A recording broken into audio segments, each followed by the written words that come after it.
मध्ये प्रेम आहे, आतुरता आहे, व्याकुळता आहे, विरह आहे, निराशा आहे, उत्सुकता आहे, हतबलता आहे. म्हणजे प्रेमाशी रिगार्डिंग ज्या सगळ्या इमोशन्स आहेत, ज्या सगळ्या भावना आहेत, तर त्या सगळ्या या कवितेमध्ये आपल्याला पाहायला मिळतात.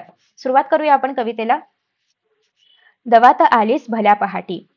दवात आलीस भल्या पहाटी, शुक्राच्या तोऱ्यात एकदा, जवळून गेलीस पेरीत आपुल्या, तरल पावलांमधली शोभा. आता कवी काय म्हणतात, की कवी प्रेयसीला म्हणतात, की भल्या पहाटेच्या संधिकाली म्हणजेच भल्या पहाटी, भल्या पहाटेच्या काळी दव पडायच्या वेळेस तू शुक्राप्रमाणे आली, शुक्राच्या ताऱ्याप्रमाणे आली, एखाद्या चमकणाऱ्या किंवा तेजस्वी ताऱ्याप्रमाणे तू आलीस आणि माझ्या मनाचे आकाश तू उजळून टाकलेस.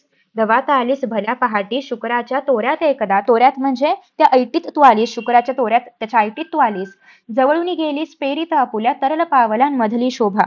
आणि माझ्या जवळून तू गेलीस आणि तुझी ती काही मोहक चाल होती किंवा त्या चालीमधलं जे सौंदर्य होतं ते पाहून मी उल्हासित झालो, मी आनंदित झालो, मी हरकून गेलो. तरल म्हणजे चंचल आणि पावलांमधली शोभा, कारण ती जवळून जात आहे, तर ती जवळून जात असताना तिच्या ज्या काही पाऊल खुणा उमटल्या होत्या तर त्याला म्हटलेलं आहे पावलांमधली शोभा.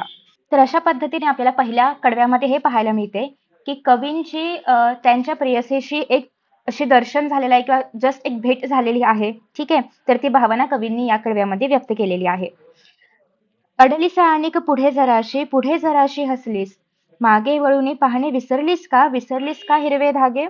आणि मग आता ती भेट झालेली आहे, नजरभेट झालेली आहे आणि पुढे कवी असं म्हणतात, की अडलीस आणिक पुढे जराशी, म्हणजे पुढे जाताना तू थोडीशी अडखळलीस, थोडीशी थांबलीस, पुढे जराशी हसलीस आणि थोडंसं तू आपण जेव्हा नजरभेट केली किंवा दृष्टीभेट जेव्हा आपण केली तर तेव्हा तू माझ्याकडे बघून थोडीशी नाजूकपणे हसलीस. मागे वळून पाहणे विसरलीस का. पण तू काही मागे वळून पाहिलं नाहीस, तू विसरलीस का मागे वळून पाहायला. म्हणजे जेव्हा प्रेयसी थांबलेली आहे, तिने छान स्मितहास्य केलेलं आहे, पण ती पुढे निघून गेली, तिने मागे वळून पाहिलंच नाही.